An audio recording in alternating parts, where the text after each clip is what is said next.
Caitlin Clark is out injured right now, and it appears that we know, well, she's out injured with a groin injury, and it appears there is footage of how it happened. On another game, another blatant cheap shot, and once again, the refs swallowed their whistles like clockwork. WNBA referees has been having issues. WNBA referees simply playing against Caitlin Clark and the Fever. This is another year and another case of WNBA referees not making the right calls when it comes to Caitlin Clark. Interview to Caitlin Clark took a clear hit from a Seattle Storm player right in front of the official. No call, no concern, no consequences. And that same play likely triggered the groin injury that's now got her sidelined. If you think the WNBA refs are corrupt, drop a comment.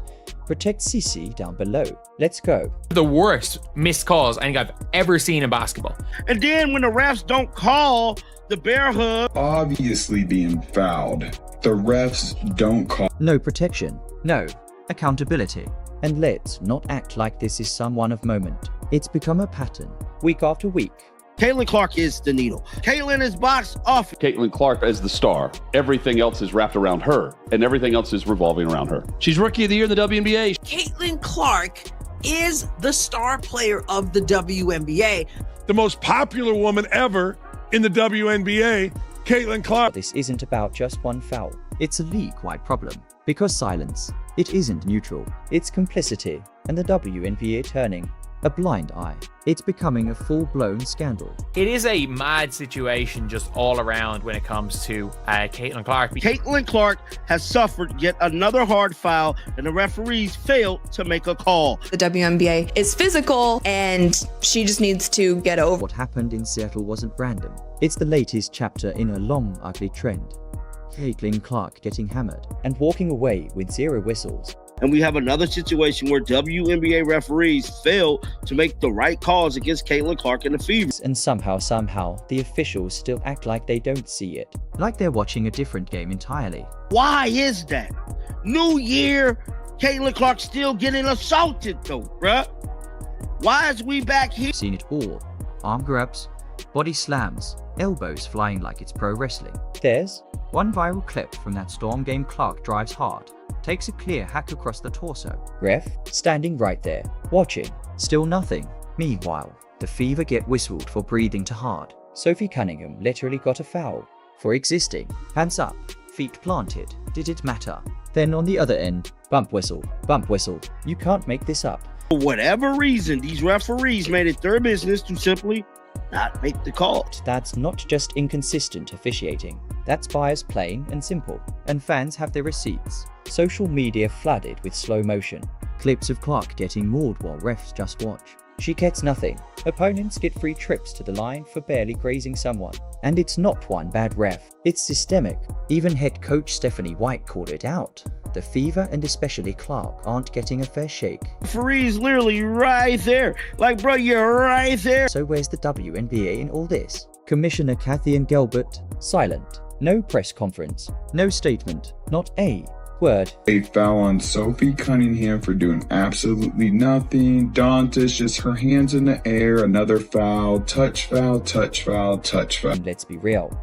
The league loves cashing in on Caitlin Clark. Sellout crowds, record-breaking TV numbers, viral highlights everywhere. But when it's time to protect the player driving all that momentum, they vanish. They want her face in promos but won't protect her back on the court. That's why players like Sophie Cunningham have stepped up. Because if the league won't defend Clark, her teammates will.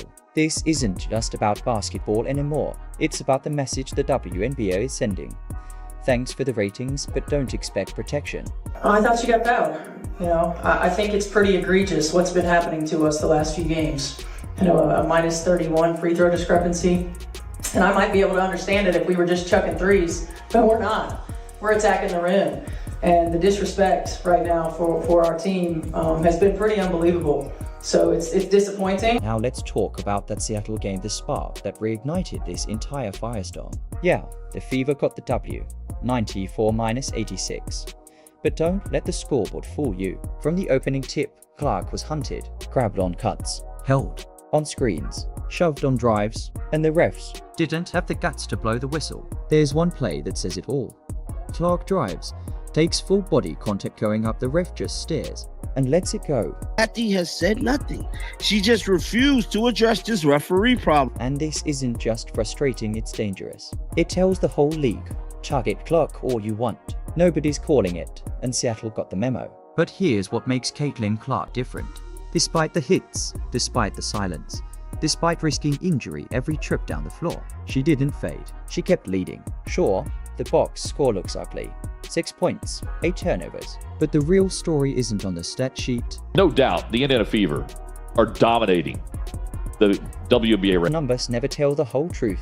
Even on a rough night, Clark still ran the offense, still spaced the floor, still found teammates under pressure, all while staying composed in absolute chaos. Caitlin Clark has suffered yet another hard foul, and the referees failed to make a call. And that composure, it changed the game. Erica Wheeler, a former teammate, even checked in on Clark after one especially hard foul. That's respect, the kind the refs haven't shown. Meanwhile, Aliyah Boston went nuclear.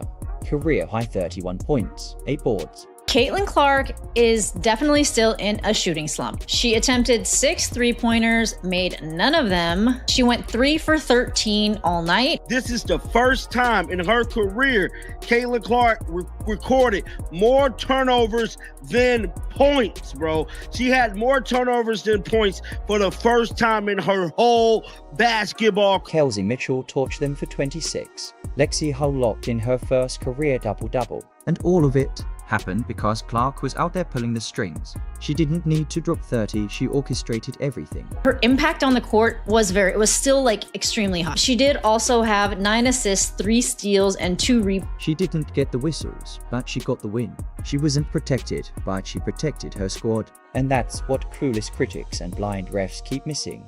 Clark's greatness isn't just logo threes and viral passes.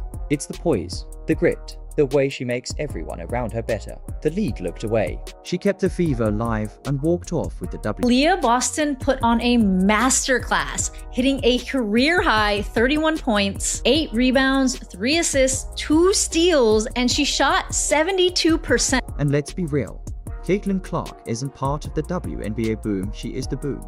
She's the reason casual fans suddenly care. Before Clark, pulling 300,000 viewers was a big deal. Now, primetime WNBA games are rivaling men's playoff ratings. Need proof? Fever games are blowing up. One game peaked at 2.2 million, averaged 1.7 million, third highest regular season audience in league history. ESPN's numbers, up 14%.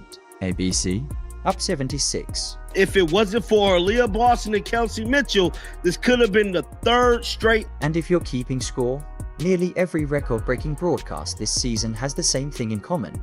Caitlin Clark on the floor. That's not random. That's the Clark effect. Even ESPN admits it. She's not just another player. She is the headline. Caitlin Clark effect seems to be crazier than year one. I love watching her score and just everything about her. They went the extra mile just to watch her play here. This is great news for women's basketball, period. Caitlin Clark is the GOAT. She signed my jersey. So happy, I'm crying. I'm so happy. This is the best day. This isn't hype, it's straight business.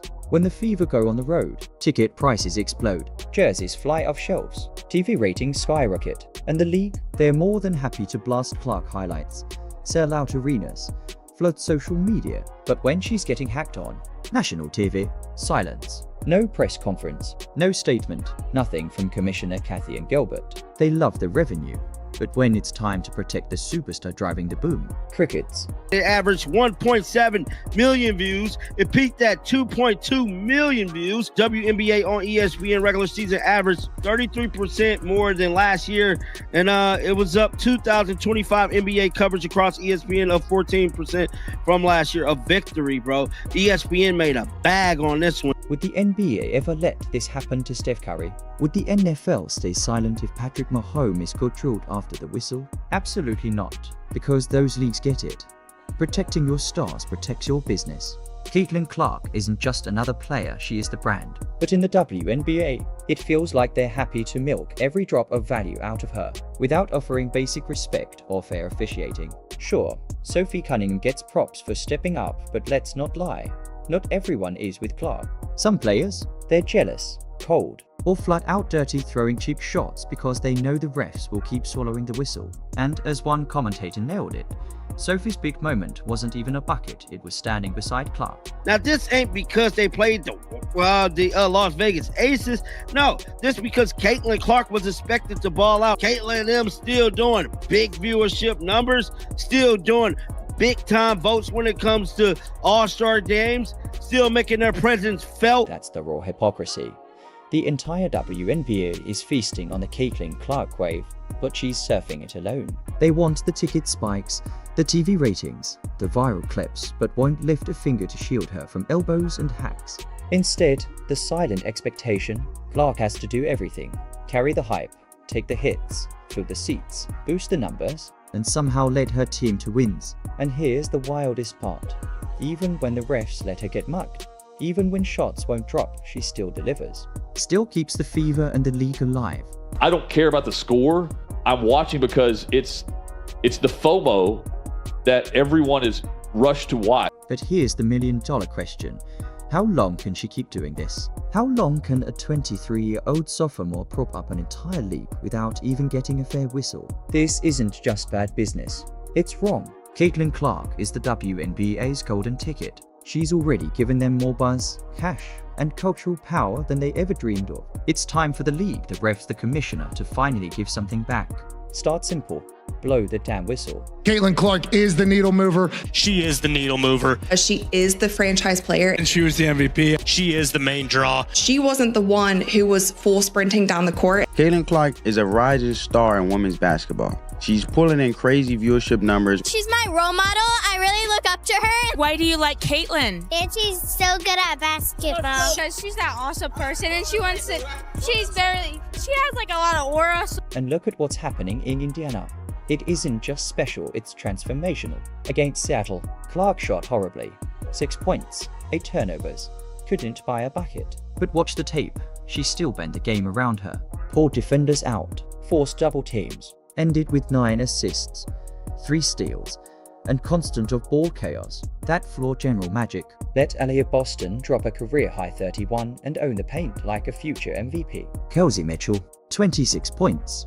For boards, 4 dimes running the tempo like a vet. It's the third most watched WNBA regular season game ever on ESPN. And don't forget Lexi Hall's first career double-double. That's not random. That's Clark's presence making everyone better. She didn't need to score 30. She was the conductor, reading defenses, setting rhythm, sparking confidence. Suddenly, the fever looked alive. They believed, even on her worst shooting night, Clark turned it into Indiana's most complete win. And that's what critics and the silent league suits still don't get. Her greatness isn't just logo threes or flashy dimes.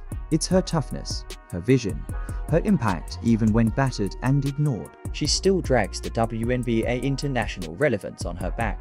She's not just a player, she's a movement. Selling out games, crushing ratings, turning women's hoops into a cultural force. But if the league actually wants to keep that going, they can't just profit off her. They need to protect her. They need to match the loyalty she's shown them. If you think the refs are corrupt, comment Protect CC down below. Like, subscribe, and turn on notifications so you never miss the next breakdown.